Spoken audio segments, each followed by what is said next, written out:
Hello, everybody. My name is Julie Lout. I am here live from my home in Urbana, Illinois, and I'm so glad that you all could join us today. It was just 3 short months ago that I came up with the dream of an Urbana-Champaign Reproductive Justice Week. Called together a few friends and stakeholders here in our community to see what they thought, and it has been only positive responses since then. And this organization that we are featuring today, Grandmothers for Reproductive Rights, was an organization that we were put into contact with by a close friend. And we have been working with them pretty much since day one. And it's really meaningful to me that this work that they are doing with this storytelling teach-in today is exactly how this week should start. I am wearing my shirt of the day, which is that I had an abortion. I suppose I'm now an elder and a storyteller, but it would have been invaluable to me to know the stories of other women and other people who had abortions around the time that I did, because it was filled with so much shame and so much stigma.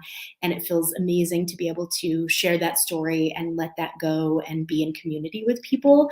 And I think that that's what this day and this teach-in is all about.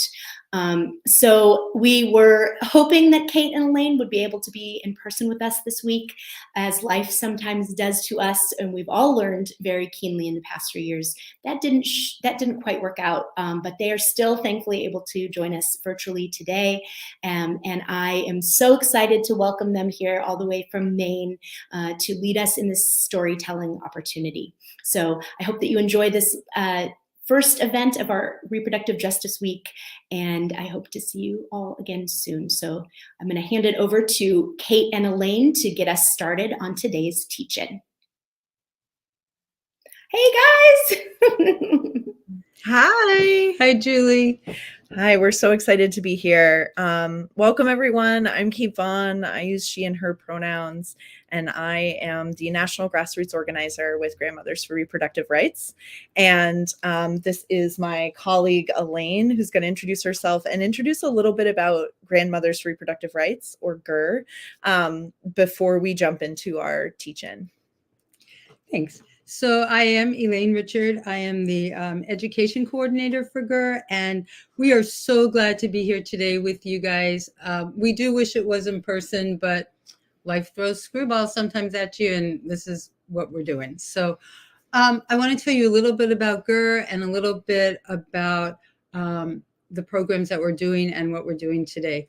So GRR is a pro-abortion culture organization that was started in 2013 by grandmothers and elders who are concerned about the possible erosion of sexual and reproductive rights for future generations.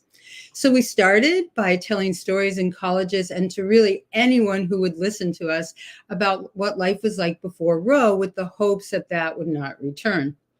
But what we found was happening was that while we were talking about our life experiences, we realized that all this time we were hiding behind society's shame and stigma about abortions. We realized that what we thought were endings were really beginnings. They were beginnings of lives that would never have been realized had we not been fortunate to be able to access abortions during times when abortions were illegal in most states, and public shame and stigma towards those having, supporting, and performing abortions was rampant. So we wanted to not only tell our stories, but connect the dots between pre-Roe, during Roe, and now, unfortunately, post-Roe. So by telling our stories, we started to find our voices, and we have not looked back. Today, we do our work through the lens of reproductive justice, which, as we know, is the right to have children, the right to not have children, and the right to raise the children we choose to have in safe and sustainable communities. I think it's important to understand that sustainable community idea, we're talking about like equitable healthcare, food security, clean water, equal educational opportunities, gun control, living without fear, being able to walk down the street and not have to worry. So what we learned while we were doing all this was that abortion is freedom. And it's more than just about choice, it's about access. It's about access to comprehensive, medically accurate, culturally relevant unbiased information on pregnancy and reproduction in every single one of our communities. It's about access to affordable abortions, regardless of our income, regardless of insurance bans, and no bureaucratic red tape. It's about access to abortions with undue burden of travel, time away from family and work. And I don't know what Urbana looks like in the community around it, but up here in central and northern Maine, sometimes you have to travel 2 hours to get to an abortion provider. We know now during all this work that GER's been doing that we have to live free of stigma and fear of criminalization before, during, and after accessing abortion care at any stage of pregnancy, and not just for the person who's accessing the abortion care, but those who are providing the care and those who are supporting that person in receiving that care. And really importantly, and important to me, and I know to Kate, is that we have to work intergenerationally, because though we have this history and many years behind us, we have to listen to and work with the people who this is affecting today and now, and we have to work on it together. So real briefly, GER kind of did a turnaround in the last few years. We created a bunch of different kind of programs. We created a program to talk about anti-abortion centers or crisis pregnancy centers, which I think you guys are going to be doing probably tomorrow. We collaborate with national organizations and mobilize activists when we're asked to. We support local groups in whatever way we can. We have a really cool, extensive toolkit. We offer virtual education programs, including talks about multiple abortions, adoption as a reproductive justice issue, intergenerational conversations, talking about relevant laws like WIPA, the EACH Act, the SAD Act. And today we have a program that we are going to present and do with everyone about pre-Roe abortion stories. We're excited to be able to collect and archive pre-Roe stories from around the countries for others to read, to watch, and to use. And our goal with this program is to help all of us connect the dots between then and now, so that we do not repeat the same mistakes we made back then. We want to reflect and be mindful how this history is impacting today's movement for full abortion justice. I hope that you're going to find this as exciting as we do. And I have to say that every time I watch any of our archived stories or talk to any of our abortion storytellers, I am more than humbled, and I am just full of love for the people who have found their voices and have pushed aside the shame and stigma that they have been feeling all these years, so that all of us can live in a better and brighter future. So without any further ado, I'm going to let Kate take over some of the stories. If you guys have any questions, please put it in your chat or your YouTube or however. And here we go. Yeah, thank you, Elaine, for introducing us. So we are going to talk today about a story from one of our elder abortion storytellers. And if we can bring up the slides that we have in the background here. Present. Okay. We're going to talk today about Susan Quackenbush's story, which we have called this Teachin' Susie, You're Pregnant. And we are going to first start by sharing a bit about who Susan is. And so this is a bio that she shared with us. Susan is she is now retired after a long and multifaceted career as a teacher, a medical librarian, and an information technology professional. While she never had children of her own, she was blessed later in life with two wonderful stepchildren. And she fervently believes that had she not exercised her civil right to have an abortion, the freedom of choice she has enjoyed throughout the rest of her life would not have been possible. And I'm just wondering if we can bring up the slides to be coinciding with us. There we go. Great. So this is a picture from back in the day of Susan. So what we do with these teach-ins is that we start by focusing on a very personal, intimate story. And then we're going to broaden out to look at the larger cultural context of that story. But we think it's really important that we really be present with individual stories because they say so much about us as a society. So first thing we're going to do is actually just listen to Susan's story and watch her story. There is a video that's a little less than 5 minutes that we're going to play now, and then we're going to get into talking about all of the broader social and political issues surrounding Susan's experience. So you can go ahead and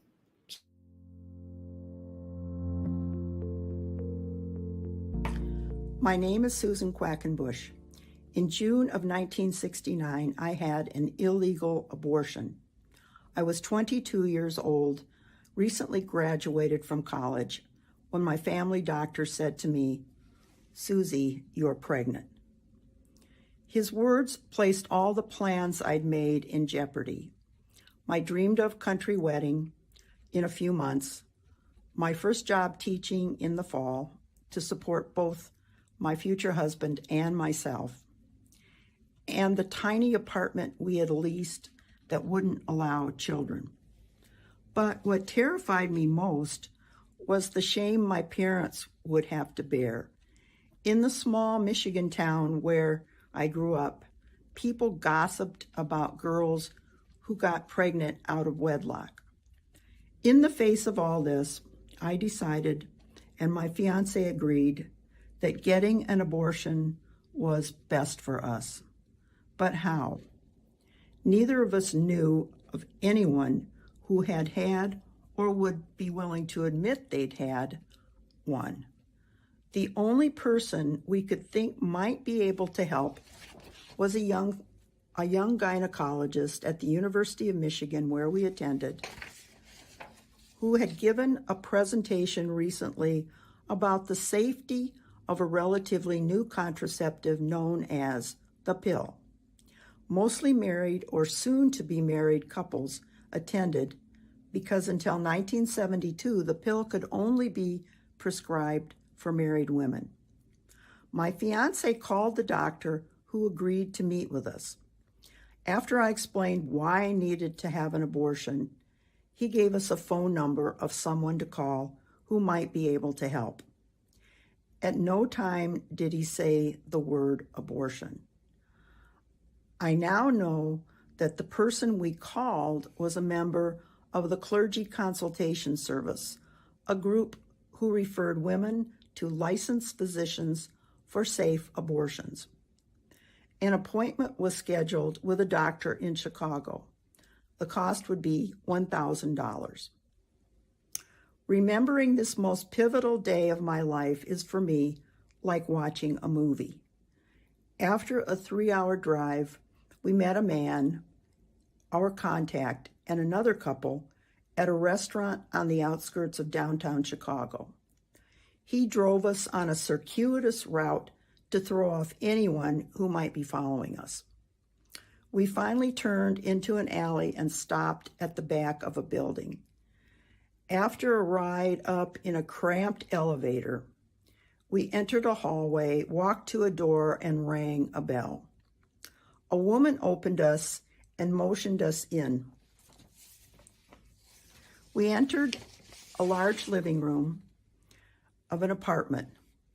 I noticed that all the furniture was covered in white sheets. The sole illumination came from a glow at the end of the hallway.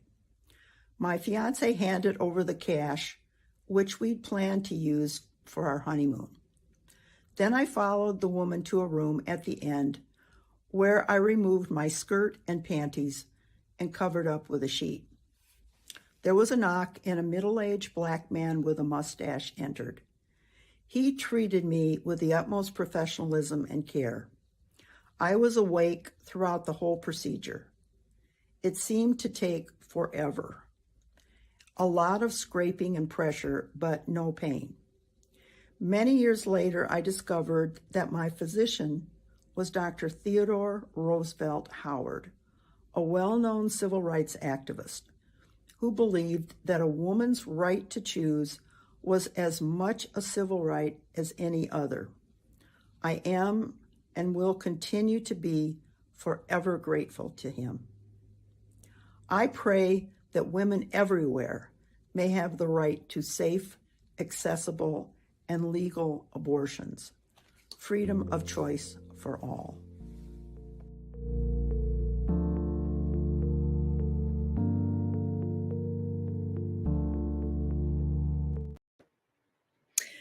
Okay. So we would love to hear if folks are watching live and want to put in the comments any questions or thoughts about what sticks out to you from Susan's story. And while we wait for those to come in, we're going to talk a little bit about the broader historical context. But first, we like to always kind of ask, like, what sticks with you? What stuck out to you about listening to this personal story? Were there phrases that stuck in your mind? Were there things that surprised you? And if you're someone who also had an abortion experience during this similar time period, like what might come up for folks and be different or similar? One of the things that always strikes me about Susan's story is when she talks about going up in this elevator and walking into a room where everything's covered in white sheets, and she is there amongst strangers, right? And then said the phrase that always sticks out to me is the single illumination, the sole illumination came from a light down the hallway. And the idea of, like, for some reason, that concept of her being in such a strange place and having to put so much trust into the hands of strangers is always really intense for me.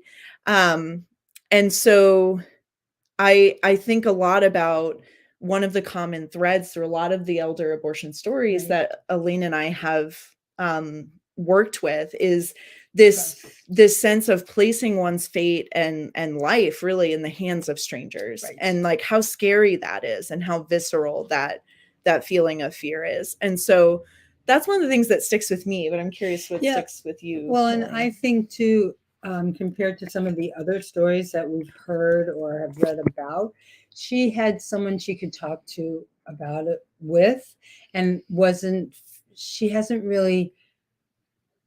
really talk a lot about feeling so alone. She felt supported, which is not always a common theme in a lot of the stories that we've heard. I did see that someone asked a question about the clergy consultation. Yes. So one of the things we want to talk about, part of why we really like to discuss Susan's story in a program like this, is because she mentions two really important things about the broader history and context. So one thing is the clergy consultation service. And so if you're looking at the slide that's up here, it's a little bit of a timeline, and you'll see in 1967, what was happening pre-Roe was a lot of people desperate to end pregnancies ending up in septic wards of hospitals. So there were entire wards of hospitals in major cities where women were going after attempting their own abortions unsafely or going to people who could not provide safe care, and they were becoming infected. They had infections that led to sepsis. Many people died. And so in all of this suffering that was happening, some of the people who were being sought out for help were clergy people.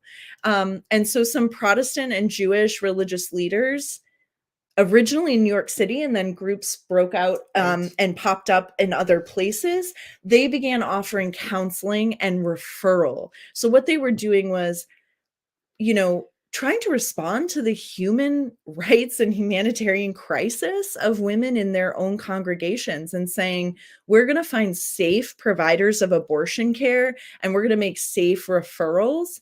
And they use their sort of privilege as clergy people who felt that they had a level of protection from some of the intrusion around law enforcement because they were ministers and rabbis. And so, it says here only one member was arrested and never prosecuted, but you'll see they helped many, many people have abortions. So Susan's story is a bit, it illustrates the power of information networks that were informal and sometimes formal during that time. I think what's important too is that a lot of times we think, even today, you think of religious people as people not supporting rights to abortion and helping people access abortions, when in fact, many people and many religious leaders feel that moral responsibility to help people access what they choose to want to do with their bodies. And this continues. I believe the clergy consultation morphed into even bigger groups that are still around today. And you will find many, many groups, including your UU church, that support people's rights to accessing abortion care. Yeah. And I love that the clergy consultation service breaks up so many of those embedded stereotypes about religious people and people who have abortions being two different groups, right? And religious people and people who support abortion rights are two different groups, and they're not.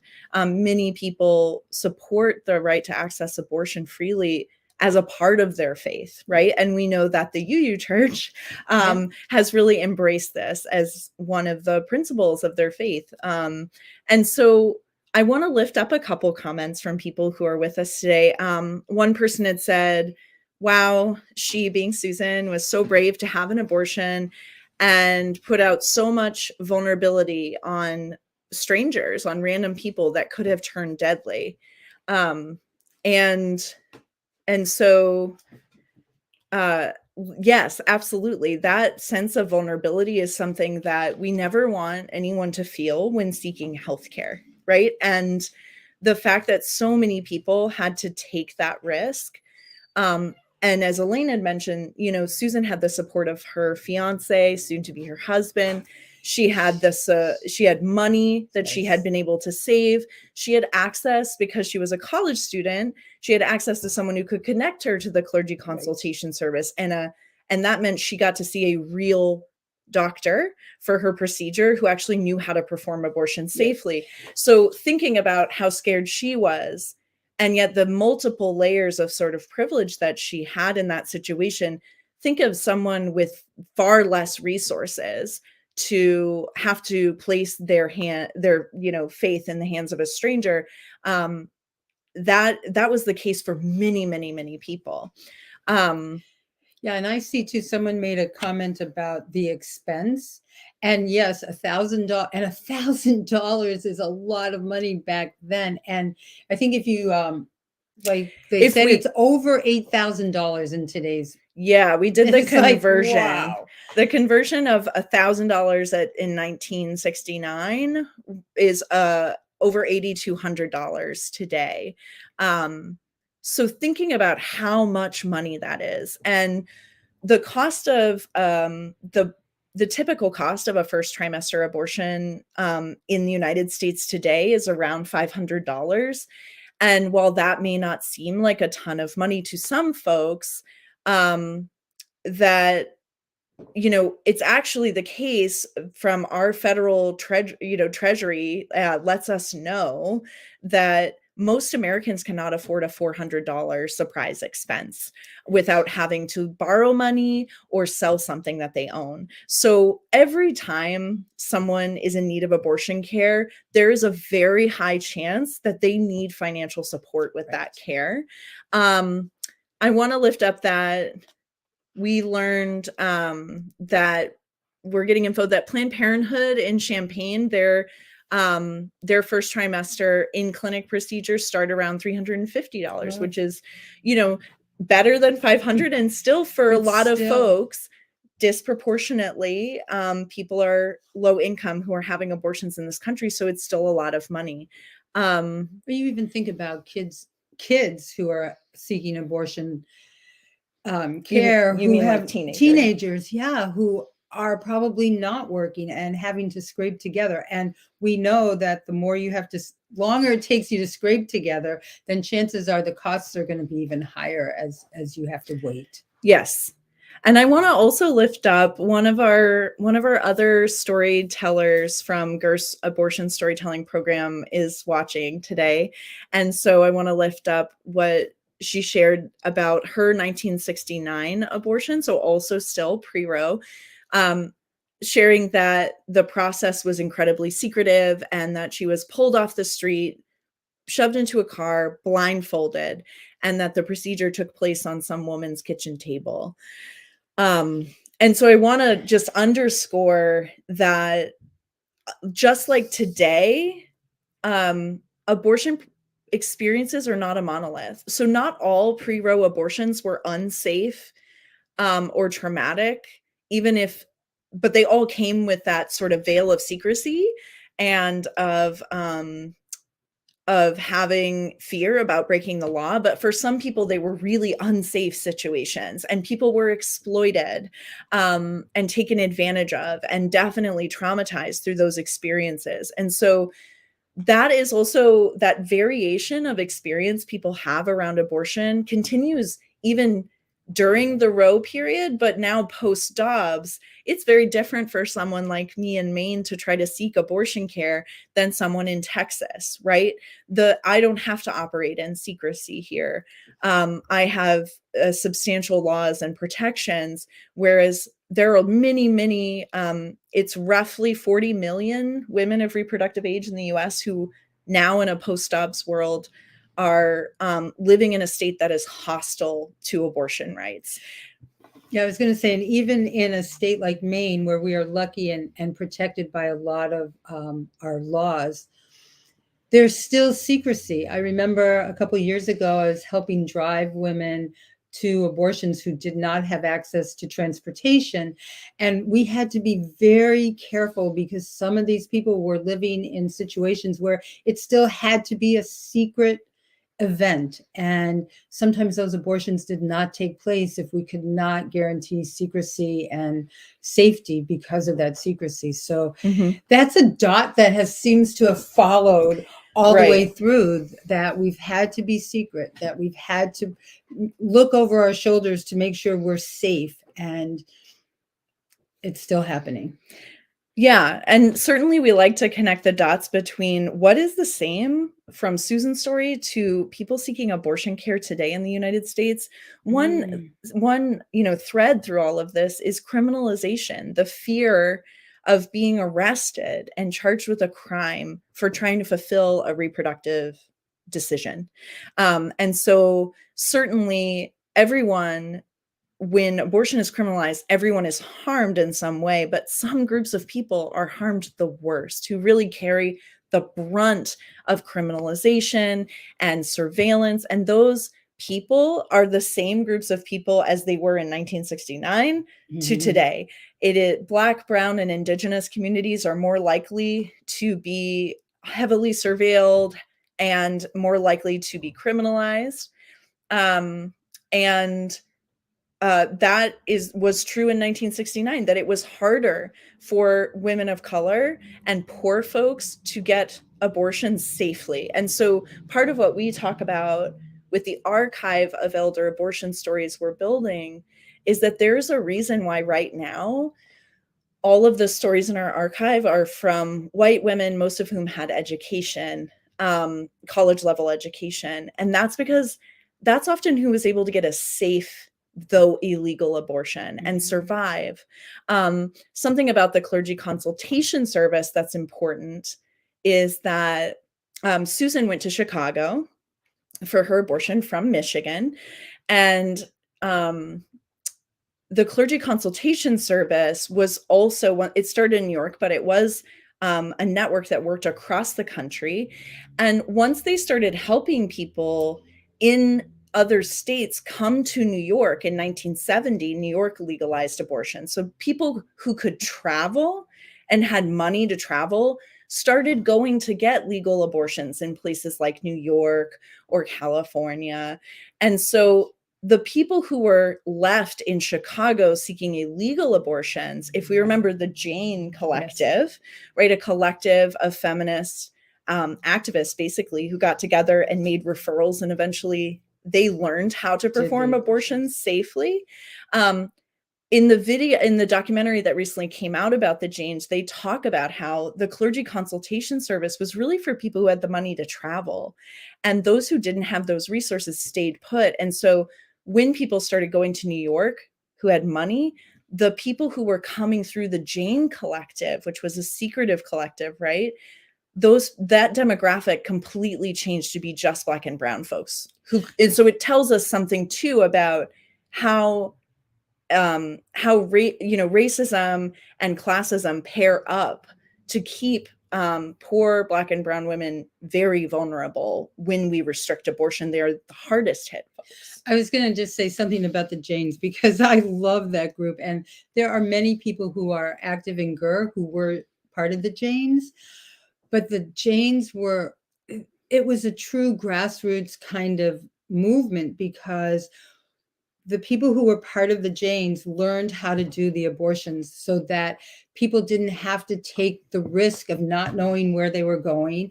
They provided care for people's support systems. They recognized that people having abortions probably already had children, and they provided childcare for those children. And it was a complete, like, at that time, women to women helping each other kind of network. And I think we're seeing a lot more of that now post Dobbs than we did before. So people who were Janes back then who are still doing this work have been really reactivated, remotivated, because we know that we have to be there to support each other. And, I was going to mention too, when we talk about funds, now we have abortion funds, which people could not access then, but you still have to know how to access it. It's about that education. It's about the networking, so that we can help people make sure that they have the abortions that they choose and want to have. Yeah. And I think that piece is really important to think about in terms of an action piece for ourselves. How can we be supportive of people accessing the care they need? And one thing I always tell people is, do you know if someone you care about came to you and confided in you that they needed an abortion, and they needed someone they could trust who would help them navigate through the process? Do you know where to go, where to refer them to? And so one action we can all take is get really knowledgeable about who are the local real providers in your community, and being aware of who the anti-abortion centers are as well. I know in Urbana-Champaign area, there are 2 such places. And so knowing those things, knowing your state abortion fund, knowing information about self-managed abortion with pills. And so we'll send as a follow-up through the organizers of the Reproductive Justice Week, we'll send out a front and back one pager of all the really important resources. But I think it's important to lift up that information still is power, and that the more we can share information with people and not assume that they know where to go, the more powerful allies we can be in community with folks who need abortions today. And something, someone had asked about the price of abortion care increasing with gestational age, like how far along someone is in pregnancy. And so something that's important to remember is that, yes, like as abortions go past the first trimester, it's a small percentage of them that do in this country, but they do become more expensive. And post Dobbs decision, without the protections of Roe v. Wade, there is such a patchwork of access with so many states that do not have abortion care available anymore, or only up to 6 weeks, which cuts out most people, that it is extra expensive for people to have abortions today. The more, and that is because more and more people are going to be pushed further along in pregnancy because they have to travel out of state or out of their county. They might have to travel across the country to get care. And so as abortions move out of the first trimester, the care does become more sophisticated. So the costs go up. It sometimes is a 2 or 3 day procedure. So that's a great question. But just to keep in mind that what drives people further into pregnancy and into more expensive procedures is often restrictions on abortion itself. That's one of the big things. So we know that banning or restricting abortion forces people into more desperate situations. I think we were talking too about some of the information or disinformation. And I think now it's so important to make sure that and we try as GERS to make sure we have the latest information on what's going on in different states, because things are changing so fast that you can't always keep up with whether can I get an abortion after 6 weeks in my state today, because yesterday I'm not sure if I could, and now today I don't know if I really can. Can I get medications in through the mail? Can I do so? Knowing the truth, knowing the real information, and knowing where to find that real information is so important nowadays, because it's always changing and it changes fast, and social media can spread misinformation quicker than we can get the truth out there. Well, and I do want to invite people to submit more questions or comments. And in that time, while we wait to see other questions, I want to focus a little bit on the overlap between the civil rights movement and the Black liberation movement and the push for abortion rights. Something that really strikes us about Susan's story is on this timeline, you'll see at the top here, that she realized years later that her doctor, her provider, had been a real doctor, and that he was Dr. T.R.M. Howard. And so Dr. Howard, she mentions that he was a prominent civil rights leader. So Dr. Howard began speaking out and organizing in Mississippi, where he was from, after the murder of Emmett Till, which I think is, so deeply embedded in our American cultural, imagination, right? This is a pivotal moment of violence towards a Black child. He begins speaking up and organizing, and he is actually receiving so many death threats, credible death threats from the Ku Klux Klan, that he ends up leaving and fleeing Mississippi. He's not safe there, and he moves to Chicago.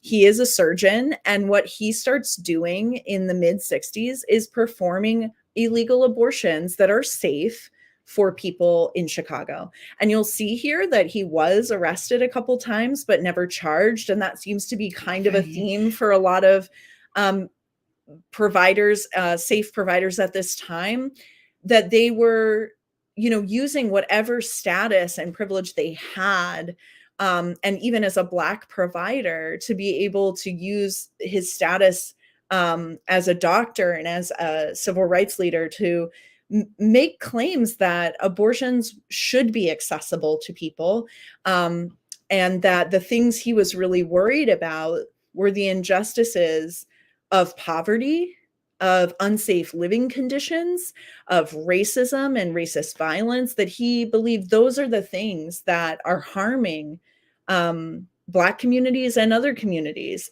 And abortion was something that he believed ranked up there with other civil rights. And I always find that really impactful to see that overlap of these two movements. Yeah, and if you look at that, and if we want to connect from then to now, those things that he was really concerned about are some of those basic things that we're talking about with sustainable communities when we talk about reproductive justice.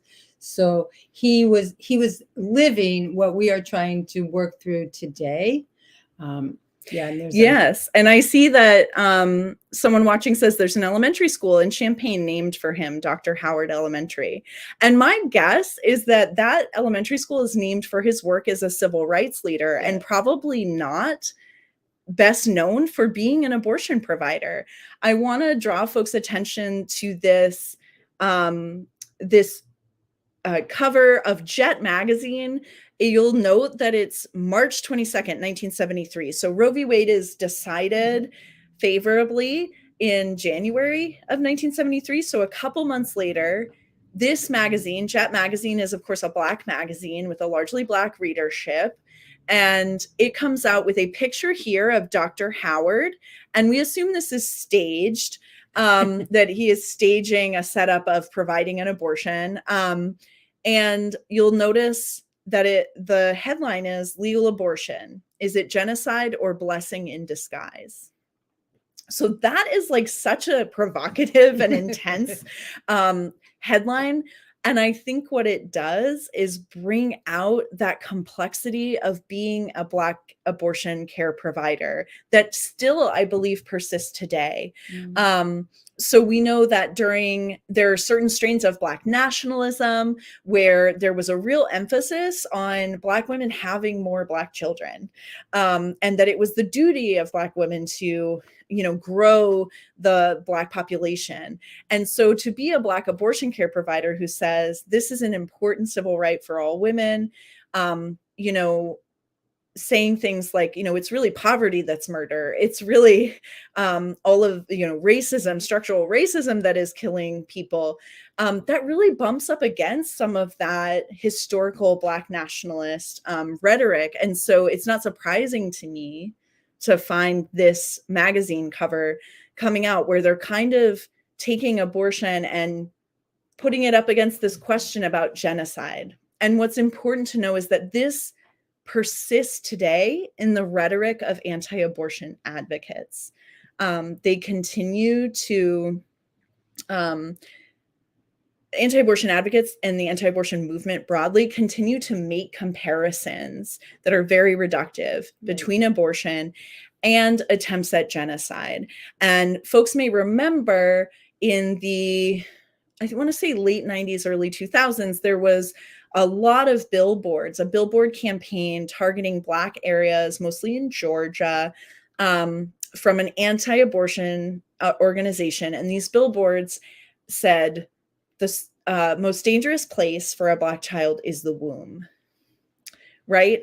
And so there was actually Sister Song and a number of other Black reproductive justice groups got together and decided to run a campaign of their own billboard campaign to speak back to this nonsense. But what we see there is the genuine mistrust that Black Americans may have of the medical system, because of the long history of sterilization and forced child removal and enslavement, that there is genuine mistrust, but it is being exploited by anti-abortion advocates to basically deny Black pregnant people the right to make their own decisions about their future. And so I think even though this experience that Susan had all those years ago with Dr. T.R.M. Howard, she was a young white woman, college educated with the ability to afford a safe procedure, it still takes us to this convergence of different movements around freedom and shows us that they are so connected, right? So today when we hear people talk about intersectionality, and needing to look at things from where people sit, they sit in the center of many different sort of a matrix of different types of oppression or circumstances. That's not something that is new, right? That's something that's always been happening. And maybe now we have a little more language to talk about it. So we always really like to bring up Dr. Howard and ask, if folks have thoughts about that piece of it, to say, what does it mean to be a Black abortion care provider then and now? What does it mean to talk about abortion as a right? I'm wondering too, from people who have, we've talked about the story, we've shown some timeline things. What might surprise you about Susan's story? Or what really, from what Susan said, how do you feel? What does it bring to you? Because I'm curious, because I know what it brings to me. And it's like I look at her as a very brave person. Yeah. Yeah, and I stopped there because there's nothing else you can say about that. That's like, but I'm wondering what some of you listening and watching, what your responses have been or your first thoughts about after we showed you this. Mm-hmm.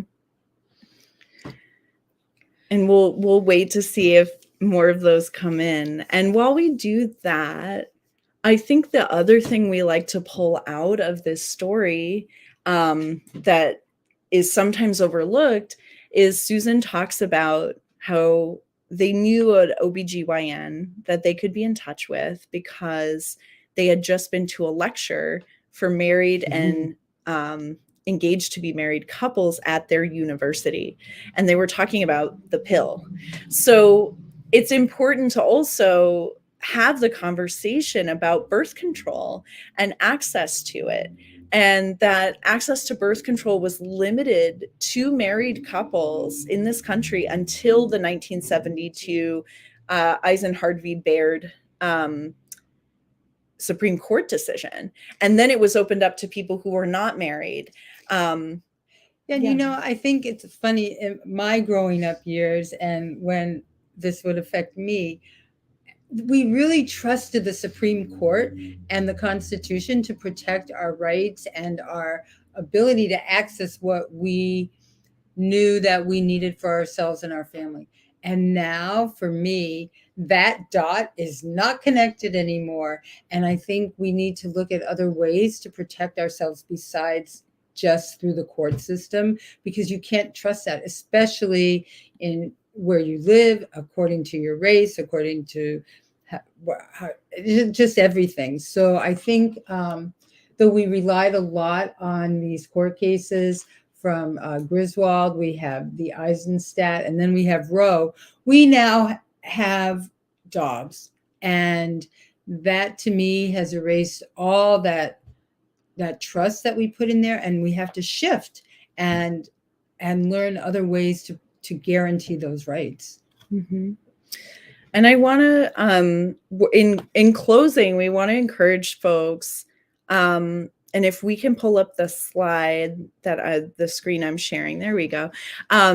We want to encourage folks to check out more of the stories in our growing digital archive of elder abortion stories. And if you look, you can go to gernow.org/story, and you'll find our current archive. These are written or recorded or sometimes illustrated videos of people's stories. And folks range from being a little under 60 all the way up to, we have the story of a 96-year-old. Mm-hmm. So you'll see that there are learning materials in each of these abortion storytelling archive pages. There are easy ways to share it out. And so one of the things we're asking folks to do is to go and listen and watch these stories and read them and share them with someone, whether that's an elder in your life who you know was alive during that time and you want to share that with them, or share that with a young person who is asking questions about, what are we going to do in this time where everything that was so hard won is being clawed back? And one of the things I think we can pull from most of these stories is that we always have the opportunity to show up as a good neighbor, as a safe person, a safe harbor in a storm for someone in need. So our ability to be educated on the resources available to our communities makes us an asset to our community. And that at the very least, we can see that, and I think agree that no one should have to be afraid of breaking the law, of losing their life, of being severely injured because they need a healthcare procedure, that they need an abortion. So we want to end on that note of hope that people will lift up knowledge about their communities with each other, that you'll let your community know you are a safe person to come to if that person needs to talk about an experience or they need help navigating an experience around a pregnancy. And that we also hope that you'll ask your elders about their own stories and encourage more folks to contribute to this archive and join us in lifting up those voices. I'd like to really amplify that, because people that we don't know who have stories that they either need to tell them, or we need to hear these stories. They are so important to the whole conversation, to all of everyone everywhere. And we've tried to make it really easy on the website to record them. If anyone has any questions or needs help in doing them, if you just get in touch with us, we can help you record those stories. If you want to just write your story, we can help you archive that as well and share them. And our dream is to be able to make like this little mini teaching about all the stories that we have, because they are all so unique. Mm-hmm. They all follow certain things and then have other things that are not the same from others. And it, as I said earlier, it's an honor and humbling experience to be able to meet all of you who have these stories and who want to let the world know about what your life was like then when it happened. So thank you so much for your time and for letting us start off this week that sounds to be very, very exciting and full of lots of information. And I want to end by just lifting up a comment from a viewer saying, regardless of national or state laws, it is your community that provides care. Strengthen your community. Yeah. And I just think that's exactly the note that we want to end on, and hand it back to Julie to share a little reminder about the week's events coming up. Yeah. Hello. Thank you so much for sharing this story. And I think it's just a great place to start our week, and also to start education for everybody. The fact that there are more stories out there to watch and think about is really great. I would encourage, well, first of all, so thank you to Kate and Elaine for joining us to do this. Thank you. Also behind the scenes is Nicole Friedman, who is the executive director at Uniting Pride, who is a dear friend of mine and has been an incredible partner as a steering committee member and organizing a number of events for Reproductive Justice Week. So thank you for being behind the scenes, Nicole. We appreciate it. There are two things I would like to encourage you to do. We have one more virtual event that is tonight at 6 p.m. Central. That is the Heart-to-Heart Abortion Conversations. It's an opportunity for all of us to get together. I will just give a quick thing that happened. I was talking to a local business owner, older woman, who's was over the moon at the fact that I was organizing these series of events. And she, was talking about how adamant she was in terms of her support for abortion care. In particular, that was the issue that she brought up.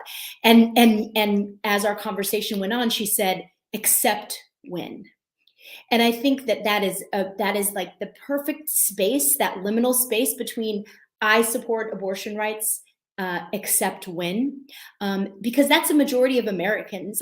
There are some people like myself who believe in 100% access in terms of doesn't matter what your circumstances are. If it is something that you choose with your doctor, your family, it's a safe thing to do. It's the right thing to do for you in whatever context, whatever age you should do it. But a lot of people don't see it as really as black and white as what the rhetoric is. So that event tonight at 6 p.m. We need RSVPs in the next 30 minutes. So if you still are thinking of joining us, please do that in the next 30 minutes, and I will get you that link. I'm looking forward to that. And then just check out the rest of the week. Tomorrow, I'll be leading 2 different teach-ins with food and action. We'll be learning about how to fight back against anti-abortion centers, creating care packages for abortion patients, learning about legal issues, how all kinds of things, plus a party at the end of the week that on Sunday that Nicole and I will be emceeing, and it will be a blast. So please take care of yourselves. Thank you for being here. My thing I live by is understanding that the community that we build is essential, as well as finding joy in that community. So I hope that these things are giving you hope and also sparks of joy in terms of understanding that you are an ally with all of us and we're all working on this together. So with that, I think we can close our event, and thank you again to Grandmothers for Reproductive Rights. We're so grateful for their partnership, and I look forward to seeing all of you either virtually or in person over the next few days. So thanks a lot for coming, and I hope that you guys have a great afternoon. We'll see you soon.